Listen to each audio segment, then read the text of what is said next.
Hello students, तो flashback series में हम पढ़ रहे थे कॉमर्स और कॉमर्स में हमने लास्ट चैप्टर शुरू किया था जिसका नाम है कंज्यूमर प्रोटेक्शन। कंज्यूमर प्रोटेक्शन का थोड़ा पार्ट हमने कल की वीडियो में कवर किया। आज हम चैप्टर एंड करेंगे, यानी कि आज हम चैप्टर का लास्ट पार्ट पढ़ने वाले हैं और आज हम कंज्यूमर प्रोटेक्शन चैप्टर के साथ साथ कॉमर्स का सिलेबस भी एंड करेंगे। तो चलिए ज्यादा टाइम वेस्ट नहीं करते हैं और वीडियो शुरू करते हैं। आ जाइए। 3 टायर रिड्रेसल सिस्टम। ये 3 टायर रिड्रेसल सिस्टम होता क्या है, सबसे पहले तो ये समझ लेते हैं।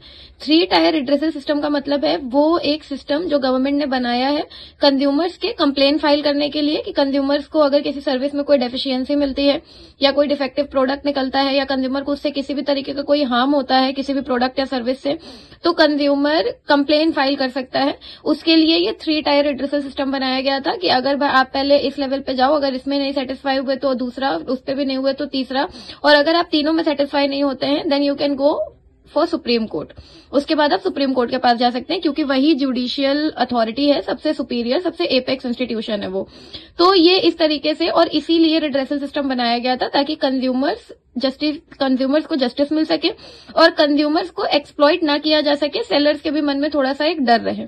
तो ये होता क्या है, हम पहले 1986 में, क्योंकि 2 कंज्यूमर प्रोटेक्शन एक्ट है, एक 1986 और एक 2019, सेम ही है, कोई ज्यादा चेंज नहीं है। डिफरेंस सिर्फ इतना सा है कि जो 1986 वाला एक्ट है वो ट्रेडिशनल अप्रोच के साथ बना था, जो 2019 वाला उसमें थोड़े से अमेंडमेंट कर दिए गए क्योंकि बहुत ज्यादा काम ऑनलाइन मार्केटिंग वगैरह होने लगी है, तो इसलिए उनमें थोड़े से चेंजेस करे गए थे। वो चेंजेस क्या है वो हम समझ लेंगे। पहले हम देखते हैं 1986 में ये रिड्रेसल सिस्टम कैसा था।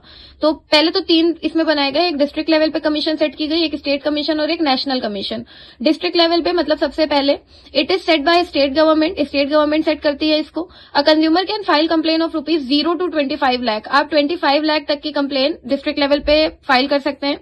If a consumer is not satisfied by the decision, he or she can file complaint in state level within 30 days. अगर कंज्यूमर डिस्ट्रिक्ट लेवल के डिसीजन से सेटिस्फाइड नहीं होता है तो वो 30 डेज के अंदर स्टेट कमीशन में कंप्लेन फाइल कर सकता है। सब में सेम है, फर्क सिर्फ अमाउंट और टाइम पीरियड का हो सकता है, बाकी सब में सेम है। स्टेट कमीशन का क्या रूल है? It is set by state government ही इसको भी सेट करती है।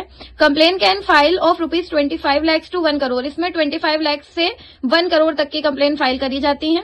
Consumer can file complain with state level with in 30 days. अगर कंज्यूमर सेटिस, मतलब सेम, आपको यही वाली मीनिंग यहाँ लिखनी है, मैंने कुछ लाइन्स स्किप कर दी है ताकि बस आपको समझा रही हूँ, बाकी आप सेम अमाउंट चेंज करके पूरा सेम यहीं पे ये लिख दीजिएगा। तो 25 लाख से 1 करोड़ तक की कंप्लेन फाइल की जा सकती है और इसमें भी अगर कंज्यूमर सेटिस्फाई नहीं है तो वो नेशनल कमीशन में जा सकता है 30 डेज के अंदर, उसके बाद नहीं। नेशनल कमीशन में क्या है, ये क्योंकि नेशनल है तो सेंट्रल गवर्नमेंट सेट करती है और इसमें 1 CR से ऊपर की कंप्लेन फाइल करी जाती हैं और टाइम लिमिट इसमें भी 30 डेज है। इसके बाद आप सुप्रीम कोर्ट में कंप्लेन फाइल कर सकते हो अगर आप इनके डिसीजन से सेटिस्फाई नहीं होते हो तो। अब देखते हैं 2019 में क्या क्या चेंजेस आए। कमीशन तो सेम ही है। डिस्ट्रिक्ट लेवल पे बस इतना चेंज आ गया कि कंप्लेन 1 CR तक की, अब की पहले क्या था 25 लाख तक आप फाइल कर सकते थे, अब आप डिस्ट्रिक्ट लेवल में 1 CR तक की कंप्लेन फाइल कर सकते हैं। स्टेट कमीशन में लिमिट बढ़ा दी गई। स्टेट कमीशन में पहले 25 लाख से 1 CR तक का था, अब 1 CR से 10 करोड़ तक की कर दी गई। नेशनल कमीशन में पहले 1 CR तक ही फाइल कर सकते थे, अब आप 10 CR से ऊपर की कंप्लेन अब इसमें फाइल कर सकते हैं।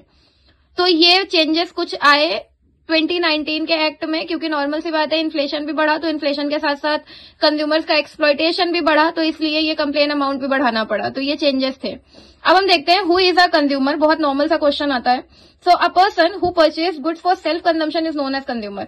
कंज्यूमर और कस्टमर में डिफरेंस होता है। कस्टमर कोई भी हो सकता है, किसी ने भी सामान परचेज किया वो कस्टमर है, बट कंज्यूमर वो होगा जो उस सामान को कंज्यूम करेगा, क्योंकि नॉर्मली लोग समझते हैं customer and consumer is same person, but no, consumer and customer both are different. Difference सिर्फ इतना सा है, कंज्यूमर वो होता है जो गुड्स कंज्यूम करता है और कस्टमर वो होता है जो गुड्स परचेज करता है। कंज्यूमर भी गुड्स परचेज कर सकता है but at the same time अगर वो कंज्यूम भी करे तभी वो कंज्यूमर है। ओके, तो ये होता है कंज्यूमर। अब देखते हैं who can file a complain. कौन कौन कंप्लेन फाइल कर सकता है? सो कोई भी कंज्यूमर हो वो कंप्लेन फाइल कर सकता है।